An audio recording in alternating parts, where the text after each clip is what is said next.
मैं खड़ा हूं यहाँ एटा जनपद मुख्यालय पर और आपको बता दें एटा की अलीगंज विधानसभा फर्रुखाबाद लोकसभा में आती है। फर्रुखाबाद लोकसभा में चुनाव जोरों पर है, चुनाव प्रचार दिन रात चल रहा है और अलीगंज के विधायक सतपाल सिंह राठौर मेरे साथ हैं।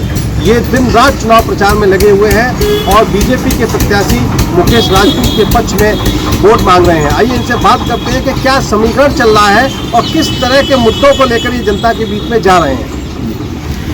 देखिए, हम अपने पार्टी के काम के ऊपर जनता के बीच में जा रहे हैं। आप अपने जनपद को ही देखें, इस जनपद एटा को पिछड़ा जनपद कहा जाता था। आज एक मेडिकल कॉलेज बनकर और यहाँ MBBS की पढ़ाई चल रही है, बच्चे पढ़ रहे हैं। आप देखिए, पावर प्लांट 12-13 हज़ार करोड़ की लागत से बना है और वो भी उसका भी ट्रायल चल रहा है, 1 यूनिट चालू है।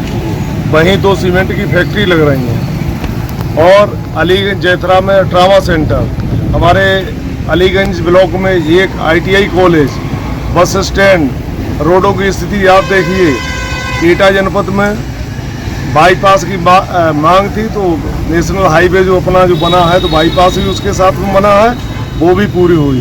तो विकास को लेकर हम जा रहे हैं और लोग जो है सपोर्ट भी कर रहे हैं।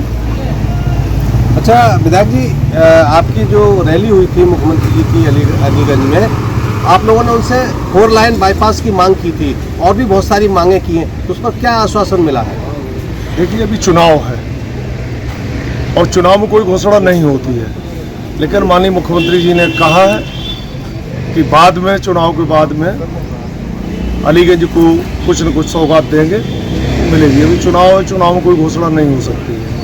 अच्छा, फर्रुखाबाद लोकसभा के बारे में अखिलेश यादव ने भी काफ़ी दावे किए हैं और उनका कहना है कि यहाँ विकास नहीं हो पाया। बीजेपी के लगातार 2 बार यहाँ पे सांसद रहे, तो वो चाहते हैं, उन्होंने नवल किशोर शाक्य को मैदान में उतारा है। तो शाक्य जो समीकरण है, पहले जो बीजेपी का परंपरागत हुआ करता था, वो इस बार कुछ समाजवादी पार्टी की तरफ रुख कर रहा है, इस पर आप क्या कहेंगे? देखिए, पिछली बार जो है गठबंधन था और गठबंधन का प्रत्याशी 2.5 लाख वोट से हारा था।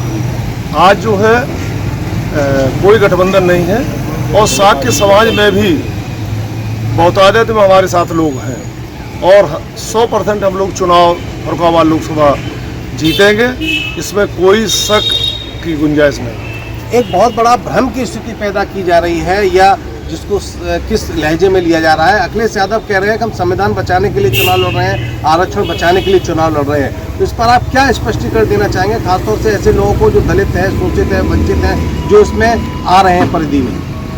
ऐसा कुछ नहीं है। भारतीय जनता पार्टी की फुल मेजॉरिटी में सरकार केंद्र में भी है, प्रदेश में भी है। अभी संविधान के दायरे से कोई बाहर नहीं जा सकता और किसी में ताकत नहीं है जो संविधान को ख़त्म कर दे।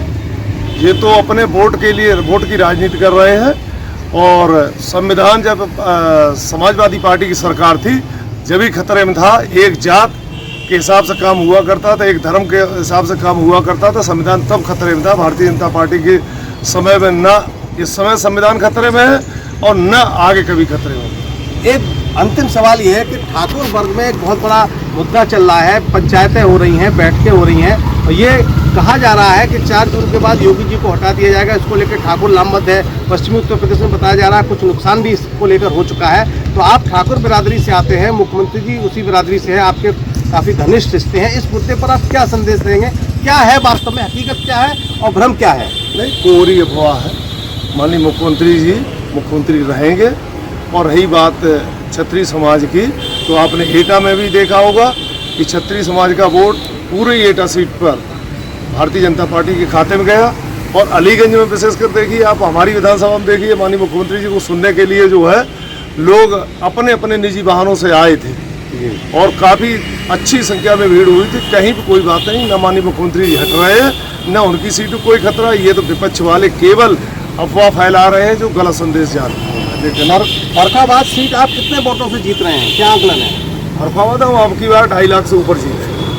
तो ये थे अलीगंज विधायक सतपाल सिंह राठौर, जिन्होंने साफ कहा कि फर्रुखाबाद सीट वो 2.5 लाख वोटों से जीत रहे हैं और क्षत्रियों के मुद्दे पर उन्होंने कहा कि ये केवल एक वर्ग को गुमराह करने की साजिश है, वोट लेने के लिए इस तरह के काम विपक्ष कर रहा है। और संविधान बचाओ जो अखिलेश यादव का नारा, उस पर भी उन्होंने कहा कि केवल दलित शोषित वर्ग का वोट लेने की फिराक में है।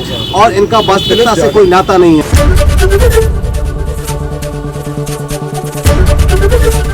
एबीपी गंगा, खबर आपकी, जुबान आपकी।